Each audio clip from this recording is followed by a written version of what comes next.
พิธีประกาศเลื่อนสั้นให้นายตำรวจขั้นสูงของกระทรวงป้องกันความสงบได้จัดขึ้นในวันที่23มังกร2023ที่กระทรวงปกสเป็นประธานและประดับสั้นโดยพลเอกวิไลลักษณ์คำฟ้องกรรมการกลุ่มการเมืองศูนย์กลางภาครองนายกรัฐมนตรีกระทรวงปกสมีรองรัฐมนตรีหัวหน้ากลุ่มใหญ่กองบัญชาการวิทยาคารและนายตำรวจผู้ที่ได้รับการเลื่อนสั้นเข้าร่วม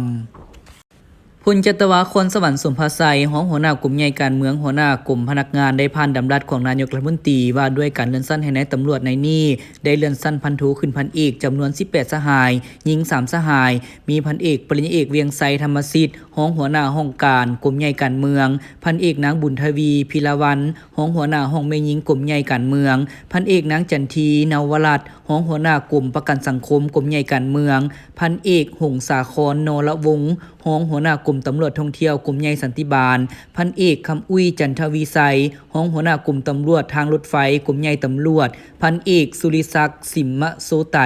ห้องหัวหน้ากลุ่มตำรวจสกัดกั้นและต้านอัคคีภัยกลุ่มใหญ่ตำรวจพันเอกกัญญามิดาคมห้องหัวหน้าห้องพลาธิการกลุ่มใหญ่ตำรวจพันเอกเวียงศรีแสนดาวเฮืองห้องหัวหน้ากลุ่มเสนาหักกลุ่มใหญ่พลาธิการพันเอกทองศรีฟองสมุทรห้องหัวหน้ากลุ่มคุ้มครองเอกสารห้องว่าการกระทรวงปกสพันเอกป่าเวียนมีทองห้องหัวหน้ากลุ่มบริหารห้องว่าการกระทรวงปกสพันเอกรัศมีพิมพ์สอนห้องหัวหน้ากลุ่มเสนาธิการห้องว่าการกระทรวงปกสพันเอกอุ่นเฮือนอุดมสิทธิ์หัวหน้าแผนกคนขั้ววิทยาศาสตร์กลุ่มคนขั้ววิทยาศาสตร์และประวัติศาสตร์พันเอกวิไลศักดิ์สุทธิสารหัวหน้าแผนกการเมืองกลุ่ม504พันเอกพงเพชรไสยเพชรห้องหัวหน้ากองบัญชาการป้องกันเคลื่อนที่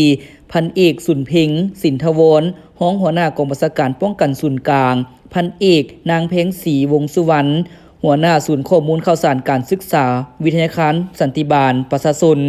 พันเอกคำไพแสงอาทิตย์หัวหน้าคณะวิชานิติวิทยาวิทยาคารสันติบาลประชาชนพันเอกมีไซสายสงครามหัวหน้าคณะวิชาสืบสวนสอบสวนวิทยาคารตำรวจประชาชน